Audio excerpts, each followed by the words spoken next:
the 27th of July, 2025, Oslo, Norway. In a quiet room at the heart of Scandinavia, the world's most prestigious peace committee released a shortlist of 5 names. But one name stopped the world in its tracks: Ibrahim Traoré, interim president of Burkina Faso. He is not a career politician. He did not rise through the ranks of elite institutions.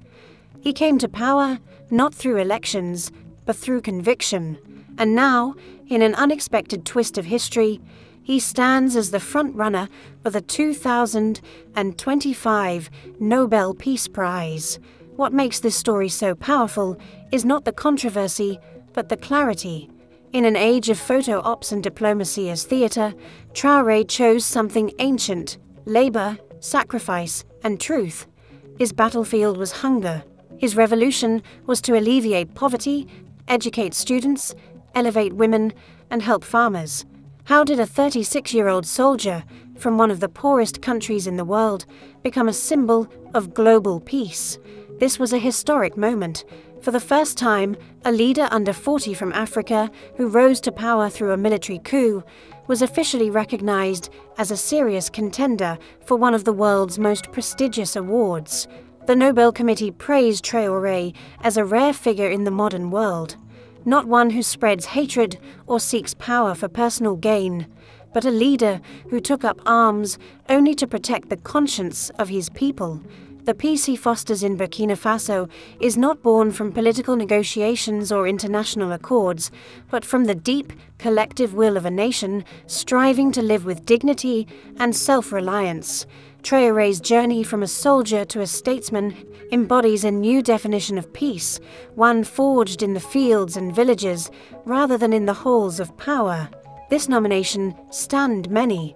It challenged long-held assumptions about leadership, peace, and what it means to govern in the 21st century. It sparked conversations around the globe, from the bustling streets of Ouagadougou to the corridors of power in Washington, Paris, and Moscow. But the story behind this nomination lies in the remarkable transformation that Traoré has led in Burkina Faso since taking power in September 2022. Since seizing power on the 29th of September 2022, Ibrahim Traoré has spearheaded reforms that shook not only Burkina Faso but reverberated across Africa and the world. His strategy is radical, yet deeply rooted in common sense: peace through self-reliance.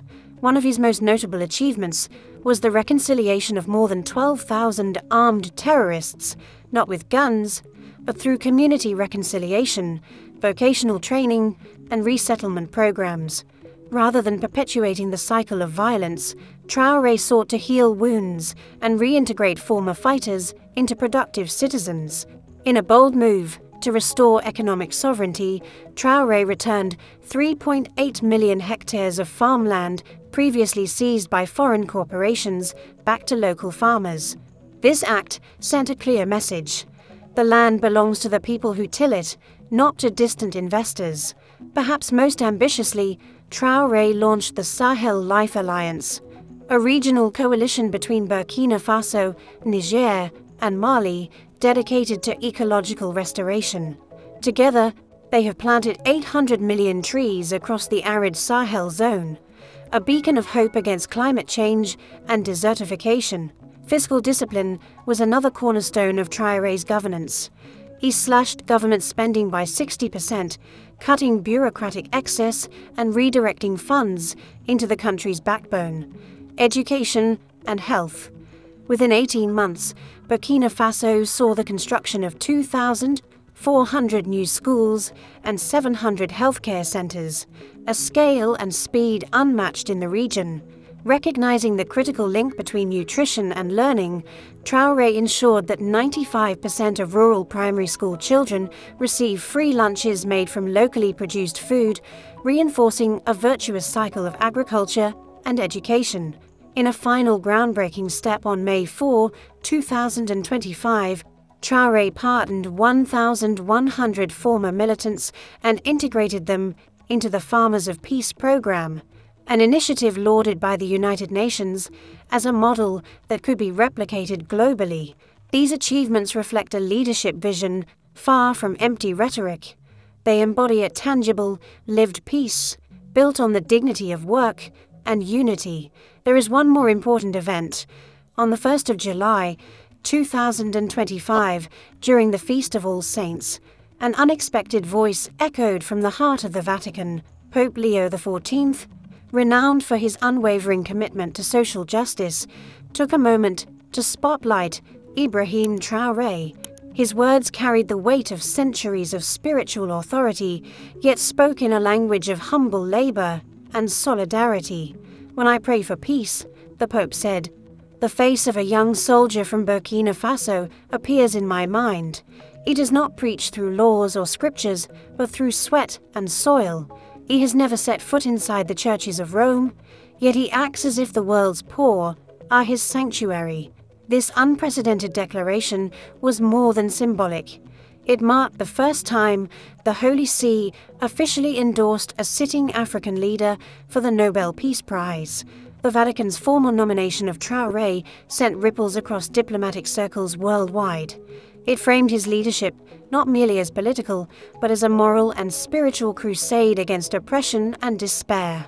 For a pontiff to champion a figure who rose through a military coup challenged the traditional notions of power and redemption.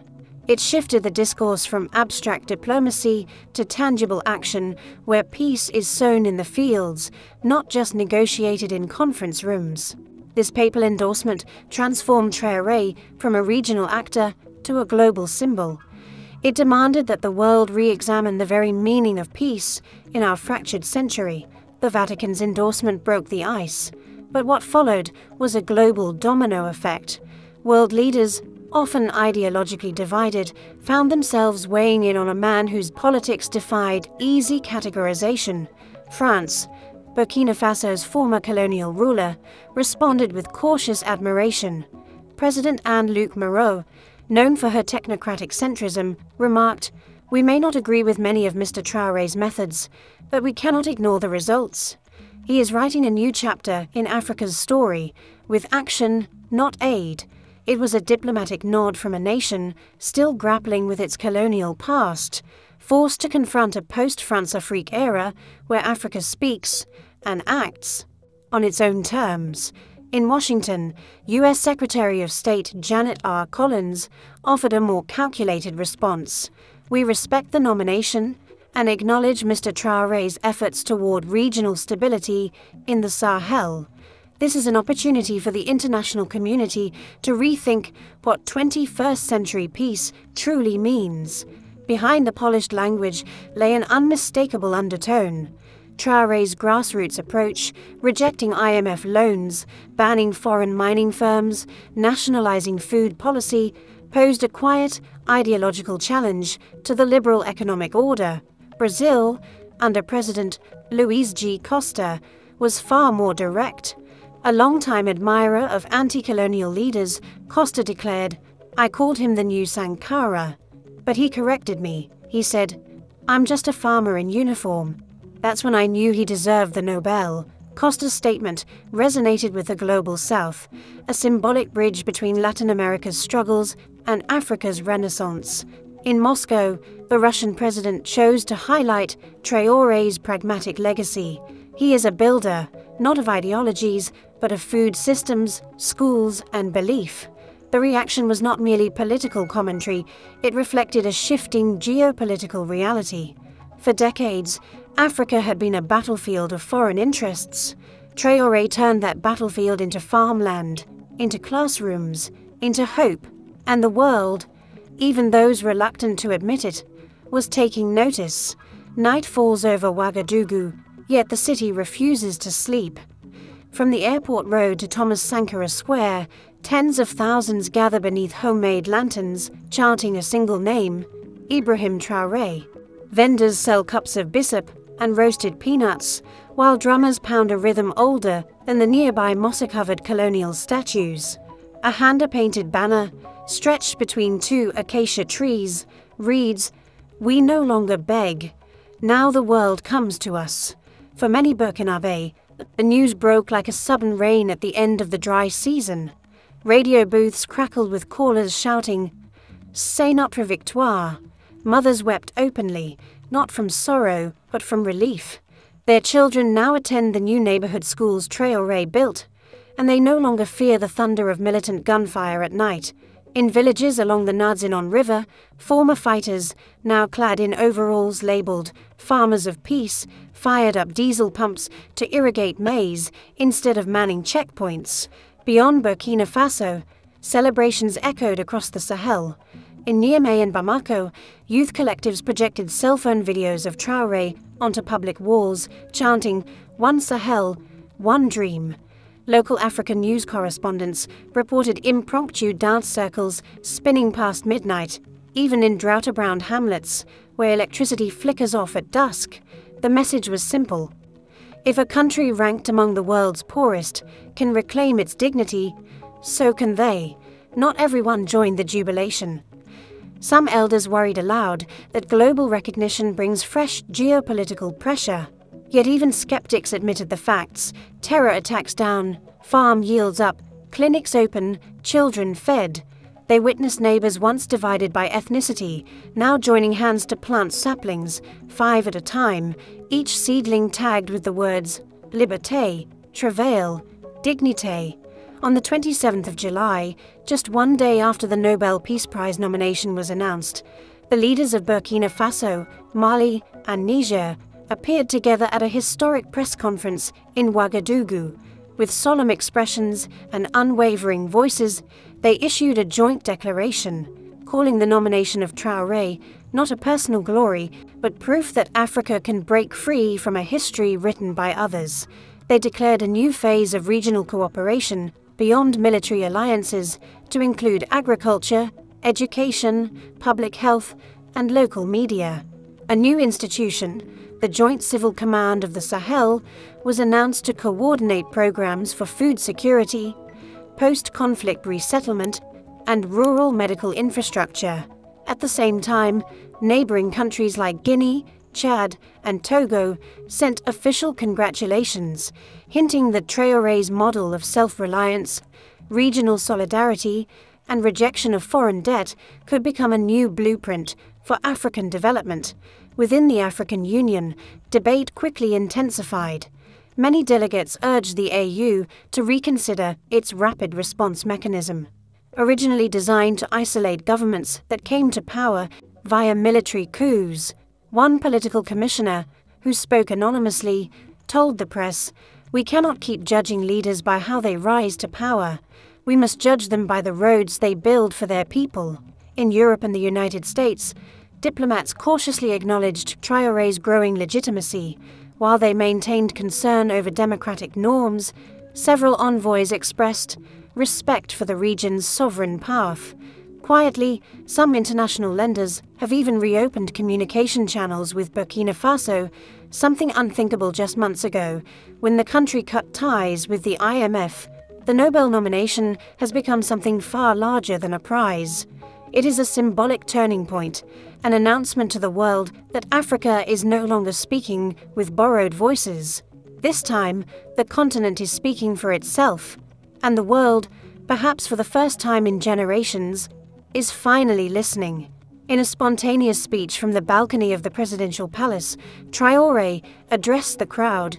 "This nomination is not mine alone.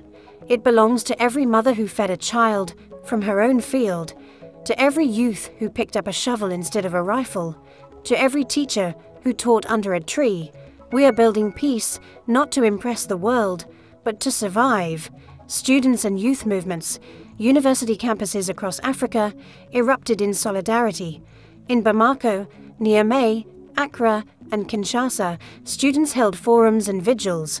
On social media, the hashtag number Nobel for Africa trended globally, with young Africans demanding more recognition for leaders who worked the land instead of the lecture circuit. In Lagos, a student activist tweeted, "Traoré did not wear a suit. He wore boots. He didn't go to Davos. He went to the fields. That's why this Nobel matters. In Johannesburg, university students organized an art exhibit titled Fields of Peace, showcasing paintings, installations, and poetry inspired by Traoré's agricultural revolution. Pan-African support. Leaders from Mali, Niger, Guinea, and Chad issued a joint statement. If he wins, it is not the victory of one man. It is the vindication of a continent. A farmer president is more powerful than a president in exile. A well-fed village is stronger than a foreign loan. Pan-African media called it a turning point.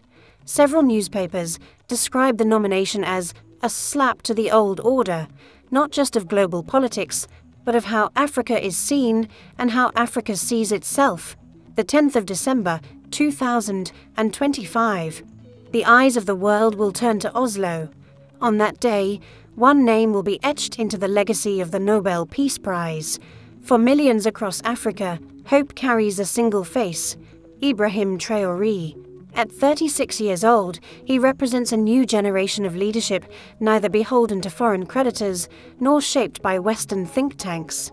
If awarded, Traoré would become the first sitting African head of state to win the Nobel Peace Prize, the first leader nominated despite rising to power through a military transition, a global symbol of what some are calling practical peace, not negotiated in hotel ballrooms, but sown into fields, classrooms, and clinics.